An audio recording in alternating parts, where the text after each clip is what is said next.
Money Mayweather. I wanted to punch Floyd in his face so bad. If he gave me an opportunity tomorrow, I'd do it. Okay? How can I say no? For years, Floyd Mayweather built an untouchable 50-0 record, an achievement defined by precision, defense, and unmatched ring intelligence. Yet behind that flawless legacy lies the untold story of Keith "One-Time" Thurman. Every fighter eventually reaches a breaking point, a moment when frustration turns into defiance. For Thurman, this wasn't just about competition. It was a declaration. He was ready to expose what he believed was the truth, that Mayweather had intentionally avoided facing him because he posed a genuine danger. Even now, long after Mayweather's last professional fight, his presence still looms large over the sport. Iconic figures from Manny Pacquiao to Roy Jones Jr. have continued to entertain the thought of stepping into the ring with him once more. You want to fight? Come on. I mean, I ain't tripping. You ain't got to troll me. Come see me. That's who I am. I don't do talk well. You think there's a possibility, Roy? Like, we might get this exhibition? Ain't gonna be no exhibition. I want it real. Ain't no sense being an exhibition. What we gonna play for? We both fight for real. What we playing for? Wasn't no exhibition. We didn't make it real. Exhibition for people playing. We ain't playing. It happened that way. It happened to me many times. Did you want a rematch with Floyd? I'm still active. It's up to him if he's going to fight. You would even fight him today? Even here. Oh my goodness. Even here. Let's see. Fight with Floyd Mayweather isn't just a boxing match, and it's a spectacle. A cultural moment. A golden ticket famously known as the Mayweather payday. For years, an entire generation of fighters stood in line, each one dreaming of being picked for that once-in-a-lifetime opportunity. But that was the catch. You had to be chosen. And Mayweather's used to that, you know? It looked like Mayweather was trying to scuffed up the Roy Jones Jr.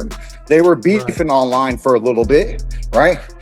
Because Roy doesn't get Floyd no credit. He says he's not the greatest ever. He might be one of the richest ever, outside of Canelo Alvarez's new contract, $400 million.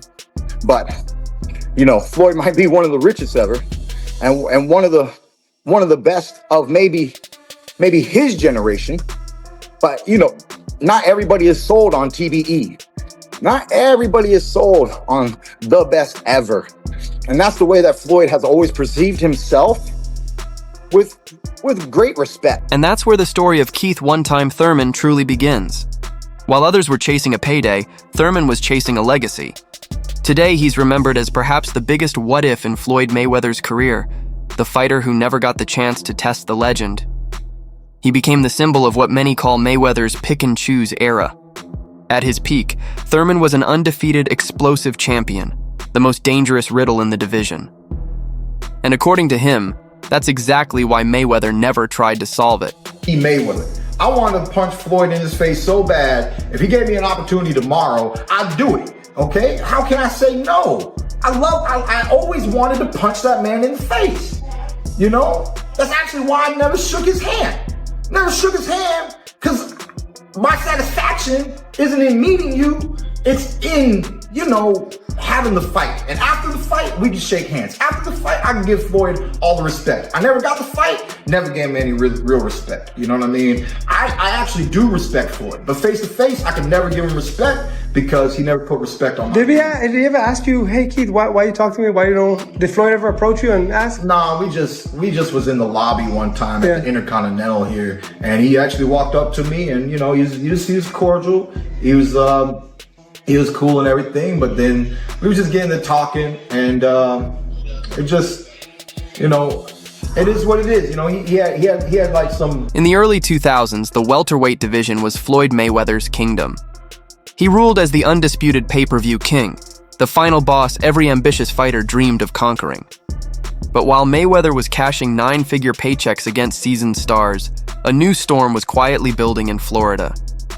That storm had a name: Keith Thurman. You know, I've titled myself a knockout artist ever since I was 14 years old, and I was knocking out grown men with 16-ounce gloves and headgears, you know. So I tell people, ever since then, I've been dropping people like a bad habit, you know.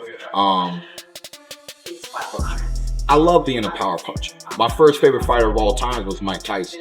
It was my goal to have more knockouts than Mike Tyson in my professional career. You know, it's just, you know, just little goals. Yeah, as a kid growing up. So I started off holding it down with 8 consecutive first round KOs and TKOs here at the Alucard Pavilion out in Tampa, Florida. And it took me 8 knockouts before I chose to give myself a nickname. And it was because all of those knockouts occurred in the first round, and because of the devastating power, and because of the story that my father once told me, that I chose to take upon the name Keith One Time Thurman. Nicknamed One Time for his brutal one-punch knockout power, Keith Thurman was a frightening mix of strength, speed, and refined skill. He wasn't just winning, he was dismantling opponents one after another, climbing the ranks with a hunger that demanded attention. There may be some things y'all don't agree with that I say. I assure you, up until, and y'all know Keith got gas issues, but until that gas tank start to run on E, he's a good fight against anybody. Come on, You man. don't want to hear it. No. If you think about Keith was the guy, man. Yeah. Keith just ain't fighting. That's it. Yeah. And I think just the rust and everything's catching up with Keith. Yeah. Hey, supposedly we might get Keith this year. About before the end of the year.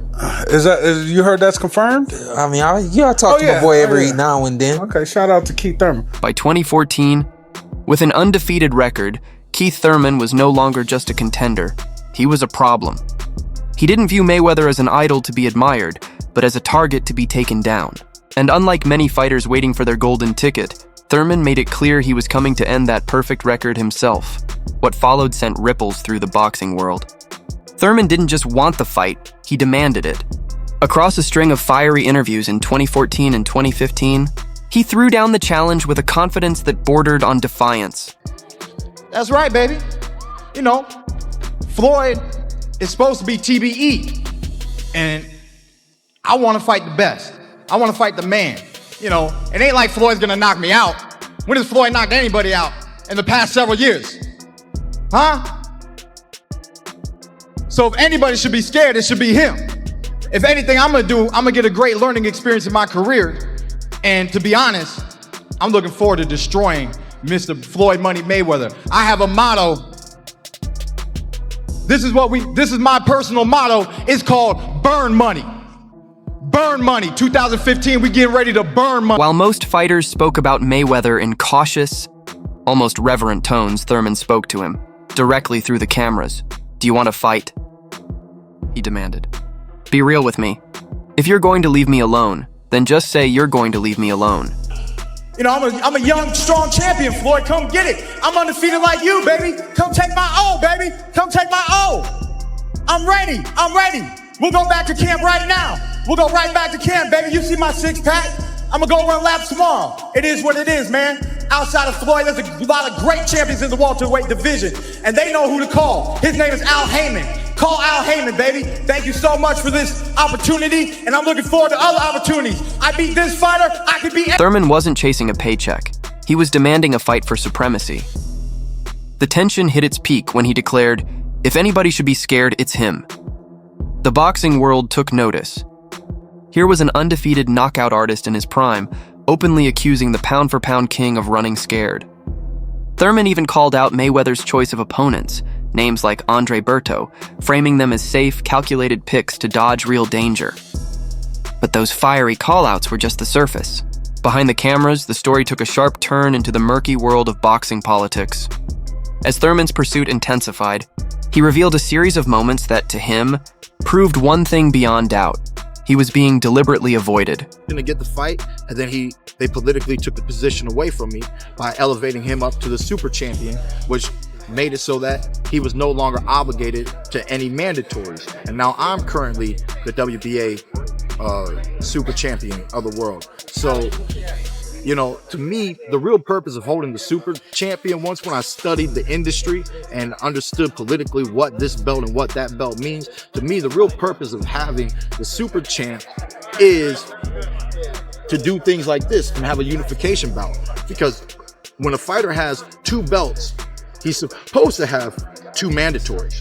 Now that means that you don't really get to pick the fight that you want anymore, because now you're getting this mandatory thrown upon you from this federation, you got this mandatory thrown on you from another federation, and then it's less for you to do what you want to do for your career. So by the WBA creating that super title that allowed Floyd to really only focus on one mandatory, which was the WBC, if he wants to take it or not, and it gave him way more room to move his career the way that he wanted to move it.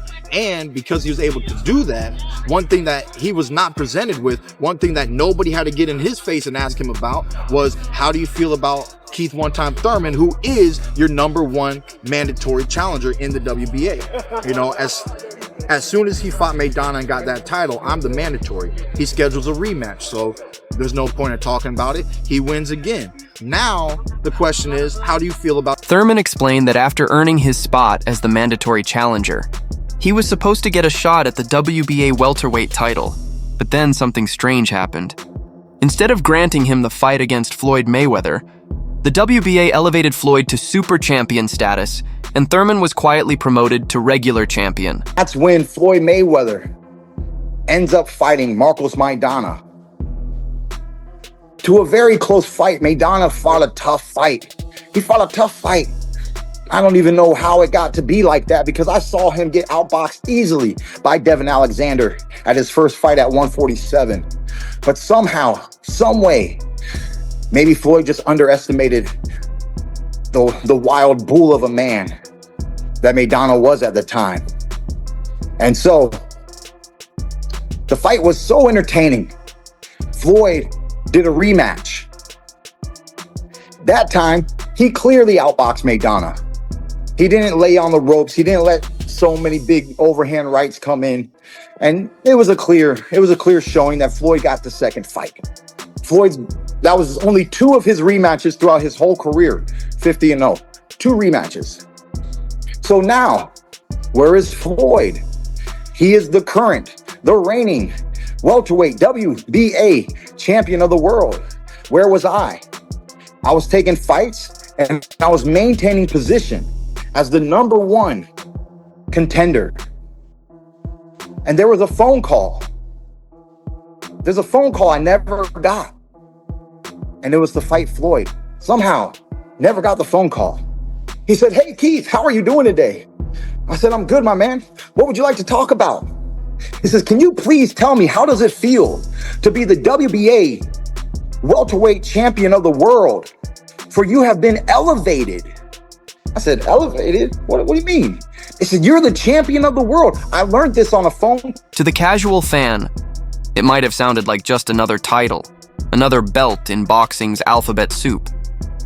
But as Thurman revealed, it was anything but ordinary. It was a calculated move, a political masterstroke designed to keep him at a distance from Mayweather.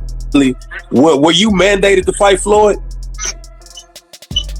Man, they created the WBA super title. They gave it to Floyd so that he wouldn't have to fight me. Now Mendoza is saying whoever is the super champ has to fight the regular champ. That wasn't the case when Keith Thurman was the champ. So they just did. So they simply didn't even mandate that fight.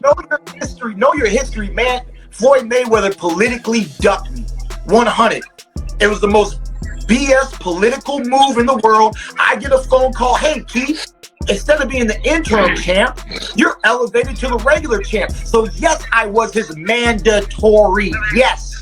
You know what I'm saying? Did it ever get mandated? No. Why did it not get mandated? Because he had 2 fights with Maidana. Then they elevated him to super champ. They gave me the regular champion, and they didn't let the regular champ touch the super. Hidden deep within the WBA's own rulebook was a shocking loophole. A super champion isn't required to face mandatory challengers. And just like that, Mayweather was protected. So by the WBA creating that super title that allowed Floyd to really only focus on one mandatory, which was the WBC, if he wants to take it or not, and it gave him way more room to move his career the way that he wanted to move it. And because he was able to do that, one thing that he was not presented with, one thing that nobody had to get in his face and ask him about was, how do you feel about Keith one-time Thurman, who is your #1 mandatory challenger in the WBA? You know, as soon as he fought Maidana and got that title, I'm the mandatory. He schedules a rematch, so there's no point in talking about it. He wins again. Now, the question is... Mayweather now had a rule-backed reason to never share the ring with the most dangerous man in his division. Thurman didn't even find out he was a world champion through a grand announcement or a title fight. He learned it from a phone call with a reporter. It was a surreal moment that confirmed his worst suspicion. He hadn't been handed an opportunity. He'd been handed a consolation prize, a way to silence him and keep him far from the throne. I learned that I'm champion of the world thanks to a phone call. I said, well, so what happened to the real champion of the world? No, Floyd's not champion of the world. He is the super champion. I said, does it come with a cape? What the hell is a super champ? But Thurman, you're the regular champion of the world. What's regular? What's your relationship with Al Heyman, and how important is Al Heyman right now in boxing? We work, me and Al Heyman work hand in hand. Great guy, you know what I mean? That's Leonard partner. But Al Heyman is a great guy, tremendous guy. One thing about it I can say, Al Heyman is the man of his word. Whatever he says he's gonna do, he's gonna do. No different from if I say. So real quick, what's PBC fighters and Floyd Mayweather gonna do? Because PBC don't have the money to put on fights, which means they're not drawing income. What they gonna do? Keith Thurman, what you gonna do on that back end? That back end gone, man. Fred, why you in celebratory mode? Because I told them not to get gas at that gas station that they rob people. I told them not to eat at that food place. It was terrible. I told them that I forewarned the people, man. I was Frederick Revere. You know, they're coming. I was on my horse, man, and y'all said me and my horse was crazy, man. You know what I mean? But y'all go ahead and enjoy. I wonder what Floyd gonna do. Floyd, what you gonna do, man, with the Al Heyman money? Drake said Al Heyman checks good.